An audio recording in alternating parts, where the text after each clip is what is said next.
Hello दोस्तों, मैं आराधना कुमारी आज आप लोगों के लिए सार्वभौम नामांकन, सार्वभौम धारणा, सार्वभौम उपलब्धि का संक्षिप्त टिप्पणी लेकर आई हूँ। इसे हम लोग यूनिवर्सल इन्वायरमेंट, यूनिवर्सल रिटेंशन और यूनिवर्सल अचीवमेंट भी कहते हैं। पहला, सार्वभौम नामांकन।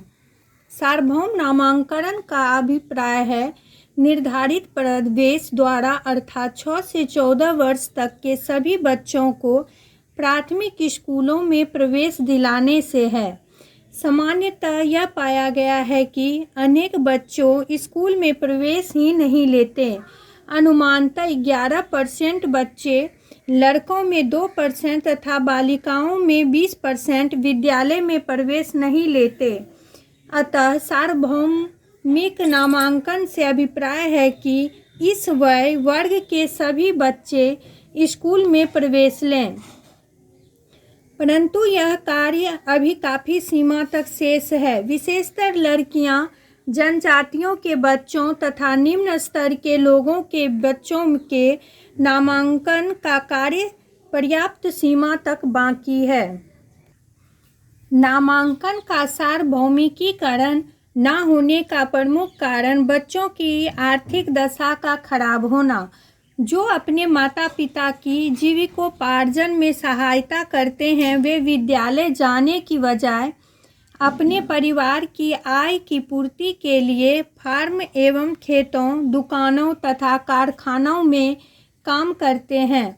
लड़कियों जीविकोपार्जन में प्रत्यक्ष रूप से सहायता न देकर घर के कामकाज तथा छोटे भाई बहनों की देखभाल करती हैं। ऐसे बच्चे विद्यालय जाने में असमर्थ रहते हैं क्योंकि इनको परिवार की दृष्टि से किसी न किसी कार्य के लिए आवश्यक समझा जाता है। साथ ही माता पिता की उदासीन तथा अप्रासंगिक एवं नीरस विद्यालय पाठ्यक्रम और सामाजिक एवं संस्कृति परंपराएं नामांकन के सार्वभौमिकीकरण के मार्ग में बहुत बड़ी बाधाएं हैं। केंद्र तथा राज्य सरकारों के द्वारा किए गए प्रयासों के फलस्वरूप देश की 94% ग्रामीण आबादी को 1 किलोमीटर के दायरे में कम से कम एक प्राथमिक विद्यालय तथा 84% ग्रामीण आबादी को 3 किलोमीटर के दायरे में एक उच्च प्राथमिक विद्यालय उपलब्ध कराया गया।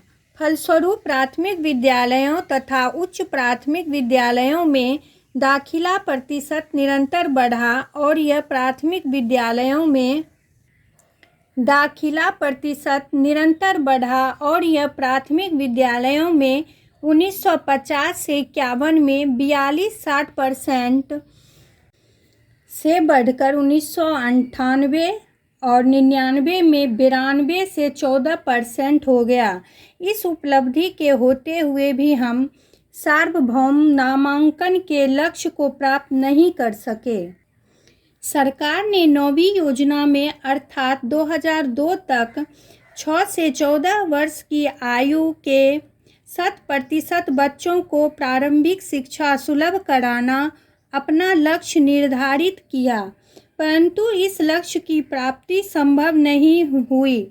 भारत सरकार ने 1910 में निःशुल्क एवं अनिवार्य शिक्षा को कानूनी रूप दिया। वर्तमान में देश में प्राथमिक शिक्षा में सर्व शिक्षा अभियान के तहत 2.5 करोड़ छात्र नामांकित हैं।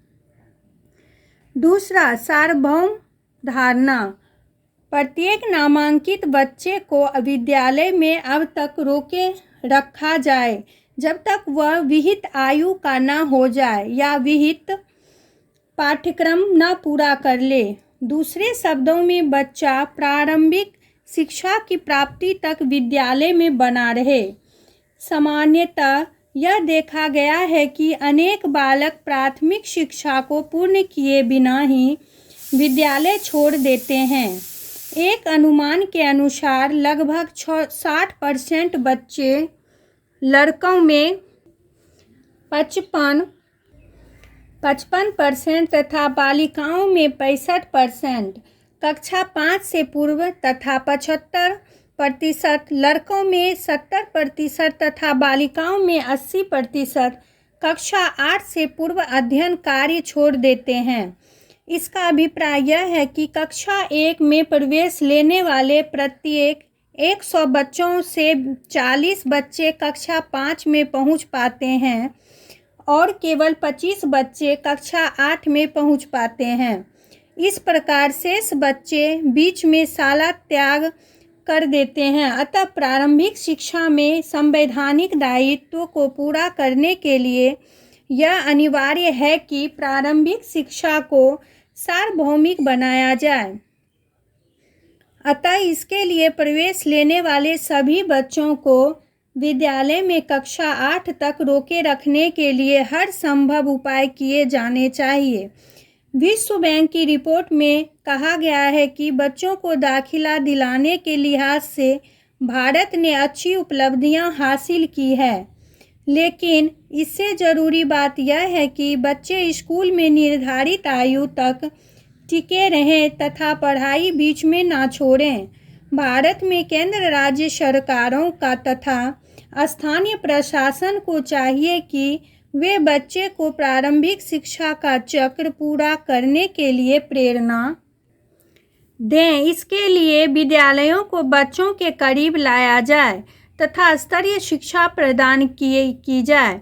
जिन बच्चों को स्कूल तक ला पाना संभव ना हो, उनके लिए औपचारिक शिक्षा, नॉन फॉर्मल एजुकेशन या वैकल्पिक शैक्षिक कार्यक्रम तैयार किए जाएं। सर्व शिक्षा अभियान 2001 में शुरू की गई। उसके तहत स्कूल छोड़ने वाले बच्चों की संख्या में भारी कमी लाने में सफलता मिली है। 2001 से 2002 में स्कूल छोड़ने वाले 3.20 करोड़ बच्चों के मुकाबले 70 लाख थी। 2018 में इसकी संख्या में काफ़ी कमी आई। इस अवधि के दौरान प्राथमिक स्तर पर लड़कियों के नामांकन में 19.2% की तथा उच्च प्राथमिक स्तर पर 15% की वृद्धि हुई। सार्वभौम उपलब्धि। सार्वभौम धारणा सार्वभौम उपलब्धि लक्ष्य की पूर्व शर्त है। अगर बच्चे बीच में स्कूल छोड़कर चले जाते हैं तो कभी भी सबों को अनिवार्य और निःशुल्क शिक्षा का लक्ष्य हासिल नहीं हो सकता है। बच्चों के स्कूल में नामांकन होने से यह लक्ष्य पूरा नहीं हो जाता। इसीलिए सरकार प्राइमरी स्कूलों में बच्चों को रोकने के लिए मिड डे मील प्रोग्राम की शुरुआत की। इससे बच्चों में घर भागने की प्रवृत्ति में कमी आई। सरकार ने 2001 में सर्व शिक्षा अभियान के तहत प्राथमिक शिक्षा के सार्वभौमिकीकरण के लिए एक बृहत कार्यक्रम की शुरुआत की। इसके तहत 2015 तक सभी को सार्वभौमिक प्राथमिक शिक्षा देने का लक्ष्य निर्धारित किया गया। इस कार्यक्रम के अंतर्गत जिन आबादी क्षेत्रों में अभी भी स्कूल नहीं हैं, वहां नए स्कूल खोलना तथा अतिरिक्त कक्षाओं हेतु नए कमरे, शौचालय, पेयजल, रखरखाव एवं स्कूल सुधार अनुदान के माध्यम से नए स्कूल खोलें और पुष्ट करना शामिल है। इस अभियान की शुरुआत में से 2006 तक लगभग 1.81 लाख नए विद्यालय खोले गए। इस अभियान के तहत स्कूलों, कक्षाओं और शिक्षकों की उपलब्धता में अभूतपूर्व वृद्धि हुई। हमारे 98% गाँव में 1 किलोमीटर के दायरे में प्राथमिक स्कूल हैं और 3 किलोमीटर के दायरे में उच्च प्राथमिक स्कूल। भारत की शिक्षा व्यवस्था दुनिया की सबसे बड़ी स्कूली व्यवस्था है, जो 14 लाख स्कूलों, 2.5 करोड़ बच्चों और 70 लाख शिक्षकों और बाहर से स्कूलों को सहयोग करने वाले लगभग 15 लाख शैक्षिक कार्यकर्ताओं के साथ काम करती है। इस क्षेत्र में छात्रों को गुणवत्तापूर्ण शिक्षा देने की चुनौतियां आज सरकार के समक्ष एक गंभीर समस्या है। सरकार इसके लिए अथक प्रयास कर रही है। वर्तमान में मध्याह्न भोजन योजना के अंतर्गत लगभग 12 करोड़ ऐसे बालकों को कवर किया जा रहा है जो सरकारी था स्थानीय निकायों, सरकारी सहायता प्राप्त विद्यालयों तथा शिक्षा गारंटी योजना EGS एवं वैकल्पिक तथा नवीन शिक्षा स्कीमों के अंतर्गत चलाए जा रहे केंद्रों में प्राथमिक स्तर पर शिक्षा प्राप्त कर रहे हैं। वर्ष 2007 से शिक्षा के उच्च प्राथमिक स्तर के बच्चों 6 से 8 तक को भी इस योजना में शामिल कर लिया गया है।